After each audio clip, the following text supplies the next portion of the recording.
कि जो भगवान की प्राप्ति तो चाहता है, परंतु विषय भोगों में आसक्त बहुत ज्यादा है। अंदर एक चाह भी है कि भगवान मिल जाए तो ठीक है, लेकिन विषय भोगों की आसक्ति बहुत ज्यादा है। विषय भोगों की प्राप्ति में बाधा हो तो भगवान की चाह भी छोड़ देगा। कभी वो भगवान का भजन करता है तो कभी विषय भोगों को भोगता है।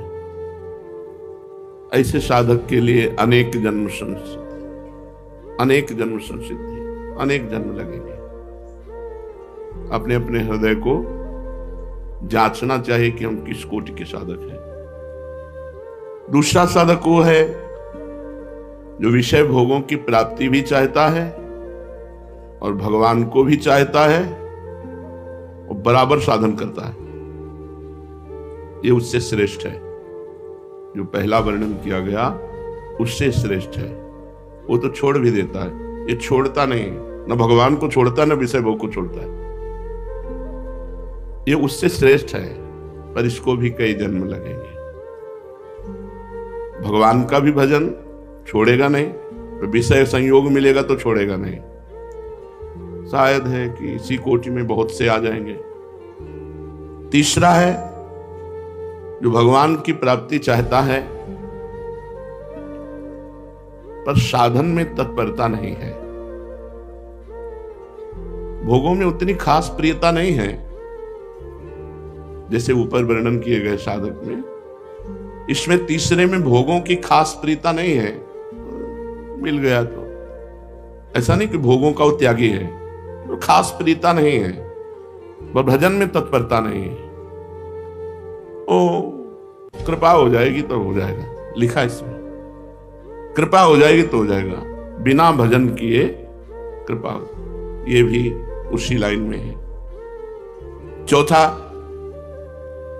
भगवान के लिए प्रयत्न तो करता है, भोगों में प्रीता भी खास नहीं है, और बहुत जल्दी ऊब जाता है और छोड़ देता है।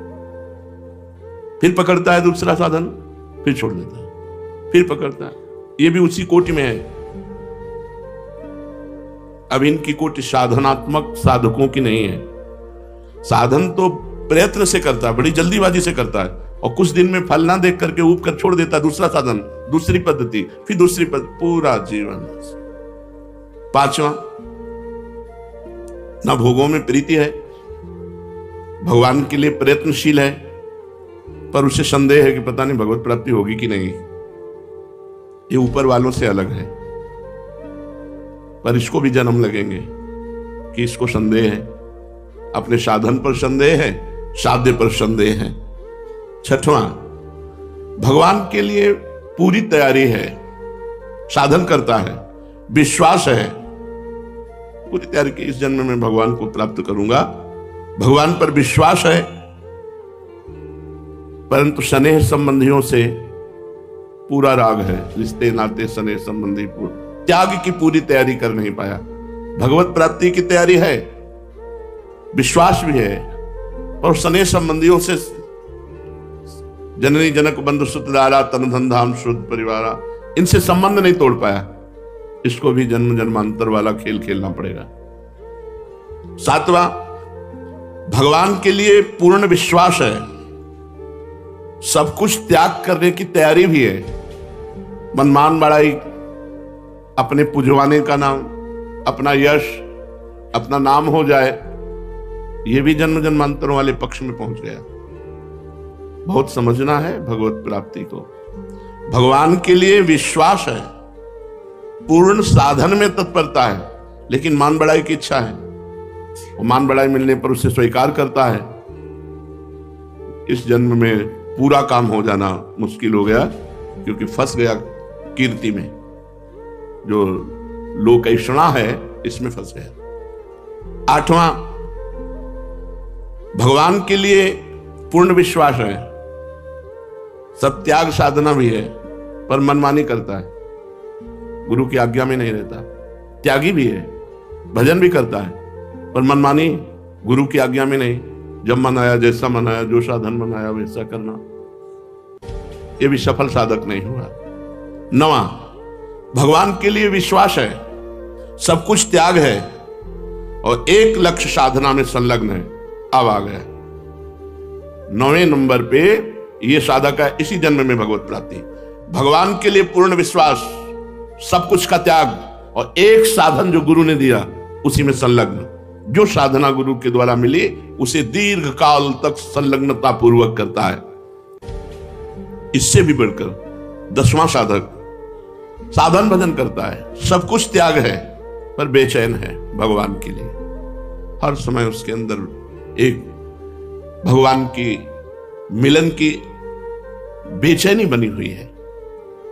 उसको आशा ही हो रहा है एक एक मिनट भगवान की प्राप्ति का, क्षण भर भी चैन नहीं है।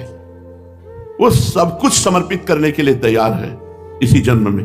9 से लेकर 10 ये इसी जन्म में, ये इसी जन्म में बहुत जल्दी भगवत प्राप्त हो जाएगा। 9वां इसी जन्म में भगवत प्राप्त होगा, लेकिन 10वां बहुत जल्दी भगवत प्राप्ति हो जाएगी, सालों में। भगवान की प्राप्ति के साधन में तत्पर है, सब कुछ त्यागने को तैयार है। हृदय में असह बेचैनी है, कब मिलेंगे भगवान, बस केवल भगवान की प्राप्ति के लिए बेचैनी उसके अंदर। वो इसी जन्म में बहुत जल्दी भगवत साक्षात्कार कर लेगा। 11वां केवल भजन से प्रेम है, उसे यह भी बेचैनी नहीं कि भगवान मिले। 11वें नंबर पर है वो केवल भजन में बेचैनी, उसकी भजन न छूट जाए। भजन में अत्यंत प्रेम, कोई कामना नहीं, न भगवान से मिलने की न जगत की कोई काम। ये सर्वोपरि साधक है। भजन के लिए भजन, भजन के लिए भजन, और जो भगवान करें, जब चाहे जैसा करें, उनकी मौज, और हर समय महा आनंद में डूबा हुआ भजन में, सिर्फ इसको भजन से मतलब। ये सर्वोपरि बात आ गई। ये अपने को जमी। कई बार 2-3 बार तो उदाहरण दे चुके 2-4 दिन में। गोस्वामी जी कहते हैं जब तक नियम व्रत संयम सबको रघुनाथ जी आप तौलो पलने पे, लेकिन भूत भविष्य वर्तमान तीनों काल का मैं नीच हूं, पर पलड़ा मेरा भारी होगा क्योंकि मेरे पास नाम है, भजन। ये जो 11वां लक्षण का साधक है, भगवान के भजन में अत्यंत प्रेम, संसार से निष्काम, और भगवत दर्शन की भी चाह की व्याकुलता नहीं, भजन की व्याकुलता। रात दिन भजन, भजन का फल भजन। भगवान की मौज हो तो मिल जाए, कि ना मौज हो तो ना मिले। कई बार इस सत्संग में कहा, अपने को केवल भजन से मतलब। भोग आदि की तो बात बहुत दूर रही, वो भगवान की भी प्राप्ति की चाह नहीं करता, वो केवल भजन के लिए ही भजन, हर समय भजन परायण। जो साधक मृदु स्वभाव वाला होता है, मृदु, मध्य, अधिमात्र, अधिमात्रतम, साधकों के 4 भेद किए गए। इसमें कोई उत्साह नहीं रहता।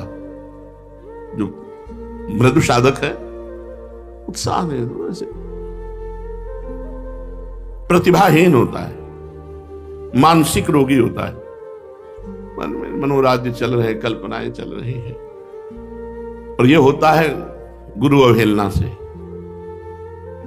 दुष्कर्मी, अधिक खाने वाला, स्त्री आसक्त, चंचल चित्त, निर्दयी, अल्पवीर्य, पापरत, और भजन भी करता है। ये साधकों की श्रेणी में रखा गया, पर है नहीं। भजन भी करता है, पर इसको का बहुत बहुत जन्मों का खेल है। मध्य साधक सर्वत्र अपने भगवान को देखने की चेष्टा, क्षमाशील, मैं जो कर रहा हूं उससे पुण्य मिलेगा, पुण्य से सुख मिलेगा लोक परलोक में। प्रिय बोलने वाला, जितेंद्रियता धारण करने की कोशिश करने वाला, गुरु आज्ञा पे चलने वाला, चेष्टा कर रहा है, पर हर कार्य में वो पुण्य देखता है। गुरु सेवा करूंगा उससे पुण्य होगा, पुण्य से ये सुख मिलेगा। ये श्री जी की आरती करूंगा, इससे पुण्य होगा, पुण्य से ये सुख मिलेगा। वो पुण्य देखता है सेवा परायणता में, सब में। ऐसे साधक को मध्य साधक कहते हैं। ये अगर सावधान हो जाए और पुण्य भावना छोड़ दे तो 9 वर्ष में भगवत प्राप्ति हो जाएगी। इसके लिए तो जन्म जन्म कहा गया। जो पहला मृदु साधक, इसके लिए कहा गया केवल एक बात छोड़ दे, पुण्य लाभ। पुण्य लाभ होगा हमें, पुण्य, जमुना जी जा रहे हैं हमें पुण्य मिलेगा, राधा वल्लभ जी जा रहे हैं पुण्य मिलेगा, गुरु जी की सेवा करें पुण्य। ये पुण्य लाभ छोड़ करके साधना में लिप्त हो जाए, आसक्त हो जाए, तो 9 वर्ष में भगवत प्राप्ति हो जाएगी इसको, क्योंकि सही चल रहा है, गुरु आज्ञा पे चल रहा है, साधन पे चल रहा है। इससे श्रेष्ठ साधक, अधिमात्र साधक, स्थिर बुद्धि, मंत्राकार वृत्ति, नामाकार वृत्ति, मनोलय के साथ साधना, उसी में डूब रहा है। मंत्र चल रहा है बस उसी में डूब रहा है, नाम चल रहा है उसी में डूब रहा है, वाणी पाठ तो उसी में डूब रहा है। वीर संचित, ब्रह्मचारी, स्वाधीन, किसी विषयों के अधीन नहीं, दयावान, क्षमावान, सत्यनिष्ठ, गुरु सेवा परायण, साधन में तनिक भी प्रमाद नहीं, हर समय पूर्णतया साधन में ही लगा, ऐसा महाबुद्धिमान साधक 6 वर्ष में भगवत साक्षात्कार कर लेगा। 6 वर्ष में भगवत साक्षात्कार कर लेगा।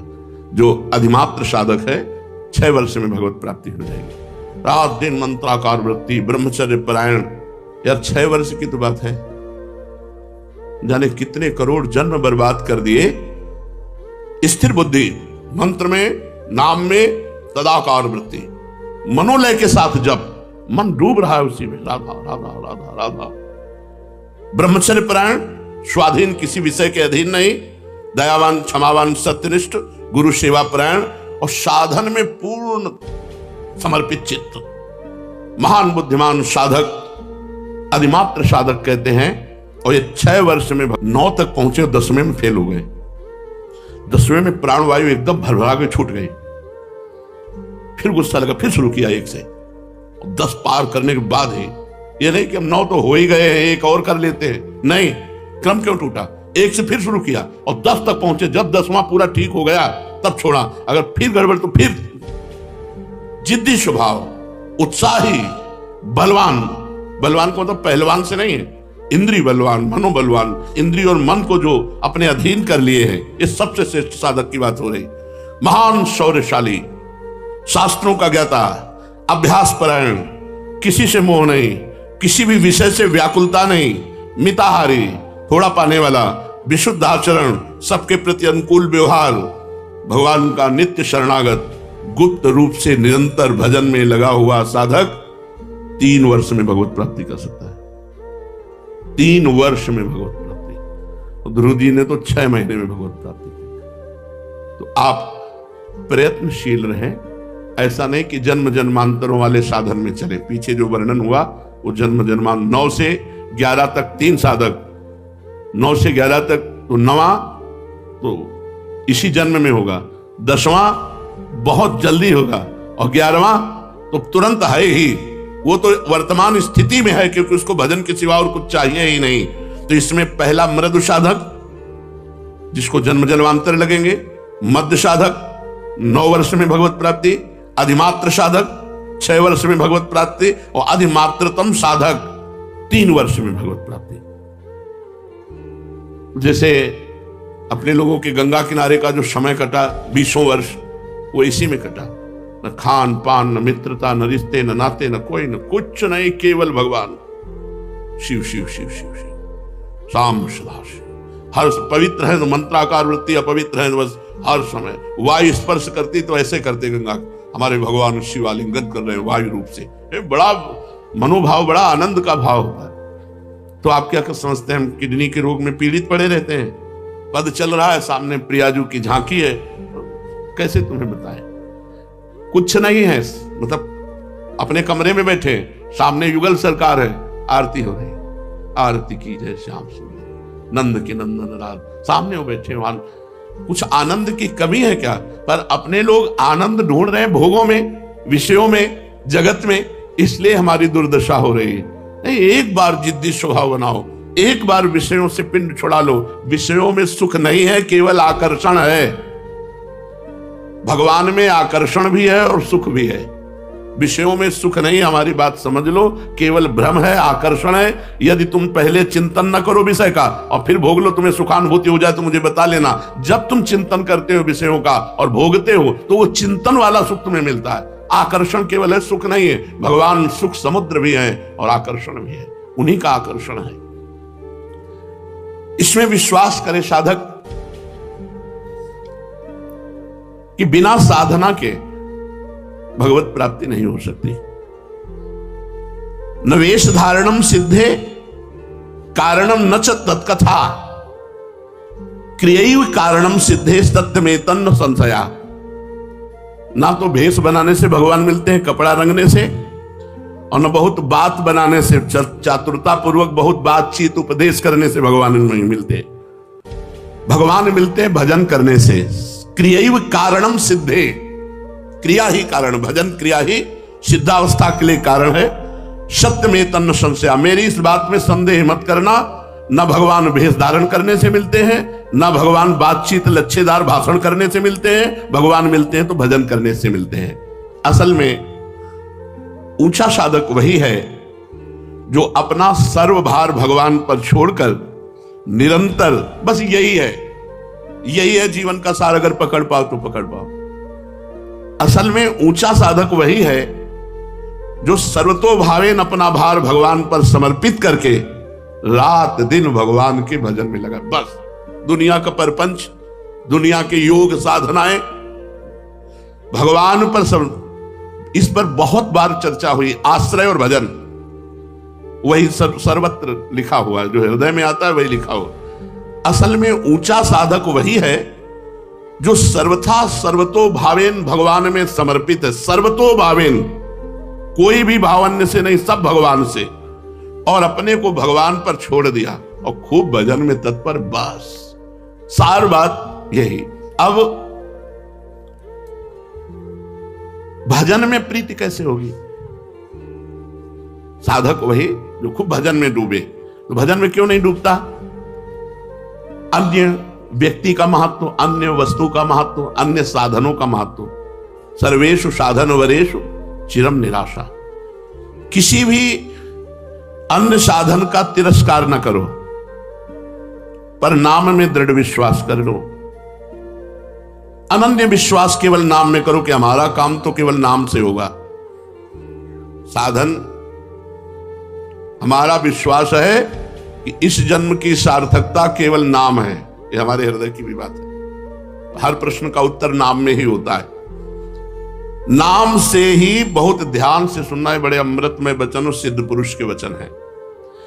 नाम से ही सब कुछ हो जाएगा। आप नाम जप कीजिए, आप इंद्रिय विजयी हो जाएंगे, मनोविजयी हो जाएंगे, आप निरंतर आनंद समुद्र में डूब जाएंगे। सब दुख विपत्तियों का आपके नाश हो जाएगा।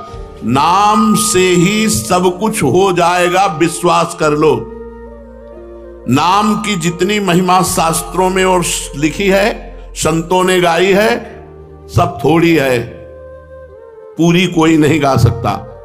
कहूं कहां लग नाम बढ़ाई और राम न सकहि नाम गुण गाई।